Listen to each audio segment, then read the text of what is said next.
Hello everybody, my name is Jmack Gaming and welcome back to another episode of TEW 2016 with this WWE 2005 save. We're here on episode 8. This is the third episode of Smackdown of this first month. And we're on the road to the Royal Rumble.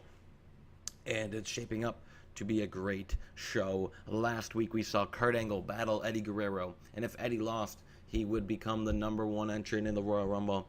And indeed he did when he tapped out in 21 minutes to Kurt Angle's ankle lock. Will Eddie Guerrero be able to come back and win the Rumble from #1? And also, Kurt Angle, I asked you guys what I should do with him after he had his second straight week wrestling wasted on drugs. I asked you guys in the comments what you guys would do with him. And ultimately, after reading all your guys' comments, I decided I'm going to keep him where he's at and then go from there if it pops up after the Rumble. Right now, he's the #1 contender. After the Rumble, if it keeps popping up, I'll probably send him to rehab or do something like that. I don't know about firing him. Maybe I can send him to Raw. Maybe that'll help. I don't know what really to do with him. I'm kind of... I don't know. We'll see. We'll see what happens with Angle if this pops up again, because he is slated to be a major star in the series. So, yeah, let's run the show. In a pre-show bout that at Subpar Wrestling and Little Heat, Roman Reigns and Mark Jindrak defeat Kenzo Suzuki and Spike Dudley when Jindrak pins Suzuki with a straight shooter. In terms of in-ring work, Mark Jindrak was head and shoulders above everyone else, where he should be. Mark Jindrak is the only one out of these guys. I think at the moment, things could change later on this show, but Mark Jindrak's the only one in the Royal Rumble at the moment. He is the better wrestler of these four. Jindrak is the man. We move on to the opening of the show where Teddy Long is in the ring and Booker T, Angle, Bradshaw, and Cena are not in the ring. I don't know. I forgot to take them off screen. But Teddy Long is going over the card. I'm not really going over the card. Just going over, welcoming the crowd here in the Missouri Sprint Center. And he books the main event where it's champions versus challengers, where Booker T will team up with Kurt Angle to take on John Bradshaw Layfield and John Cena. And in our opening bout of the match, Jimmy Wang Yang takes on Chavo Guerrero. Chavo Guerrero defeated Nunzio last week, so right now he's in line for the title shot at the Royal Rumble. But he continues that on as Chavo Guerrero defeats Jimmy Yang in 6:17 with the Brainbuster. Decent little match right there. Right now I don't really know what I'm doing with Paul London's title shot, or the man who's going to face him. But just trying to get a little a grasp of how good these guys are in the Cruiserweight division. After that match, we have Miss Jackie, the Royal Rumble. I guess she's got the little machine with the Royal Rumble balls with the numbers on them. She's doing that little gimmick. And Mark Jindrak, Hardcore Holly, and Spike Dudley. Hardcore Holly and Spike Dudley are new entrants into the Royal Rumble. They pick their entrants right now, and Hardcore and Spike don't look too happy. But Mark Jindrak, he looks pretty happy about his number. And he shows them, and he shows Spike, and Spike gets he has that same face. He's looking right here. In the next match, and about that a decent wrestling but little heat, Shannon Moore and Billy Kidman defeat the Bastion Brothers in 7:39 when Billy Kidman defeated Danny Basham with the shooting star press. Not gonna lie, Bastion Brothers were supposed to go over here. I forgot to put that on the thing. Oh, well. Good for Billy Kidman to get a win. Billy Kidman and Shannon Moore are also people I want to get into the Cruiserweight division. Just, again, I don't know how good they are. I don't want to throw them in there yet. So I'm just getting a good grasp and a good idea of how good their in-ring performances are. And we'll go from there. Lita comes out. Lita is a Raw superstar. But she's been on SmackDown the last 2 weeks. And basically her gimmick right now is she thinks she's the best. She grabs the mic and she's basically shooting on the women's division, saying no one on Raw and no one on SmackDown can beat her. She is the alpha female of the women's division here in WWE. She's proved it week in and week out. But then out comes Michelle McCool, and basically Michelle McCool is like, Lita, you're being a little bit cocky. That could get to your head. You know, you win one match against Tori Wilson 2 weeks ago on SmackDown. You think you're the best. So, we're gonna have a match right now. I'm challenging you. I'm gonna put your money where your mouth is. And here we go. And about that, it's a Pro Wrestling and Little Heat. Lita defeats Michelle McCool in 5:56 with a twist of fate. There was no chance for Michelle. I give her props for having the audacity to go out there and take on Lita. But Lita's number one right now.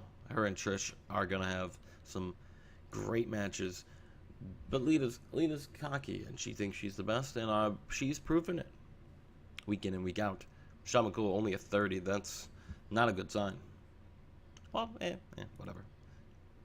In the next match, we have a bout between the champion versus the challenger in the tag team division. Last week we saw RVD and Devon, where Devon pinned RVD and then almost put him through a table, but decided against it. And about that, a good wrestling and decent reaction from the crowd. Bubba Ray Dudley defeated Rey Mysterio with the cutter. And after the match, Devon comes out and they put Rey Mysterio with the 3D through the table. Bubba's got the mic, and he basically says, "We want you guys in a tables match at the Royal Rumble." So it'll be Bubba and it will be Bubba and the Dudleys. It'll be the Dudley Boyz taking on Rey Mysterio and Rob Van Dam in a tables match at the Royal Rumble. In our next match, after Charlie Haas was pissed off last week, and he challenged Big Show after Big Show destroyed Mark Jindrak and Charlie Haas. Charlie Haas wants his revenge, and he says, Big Show, I want you this week.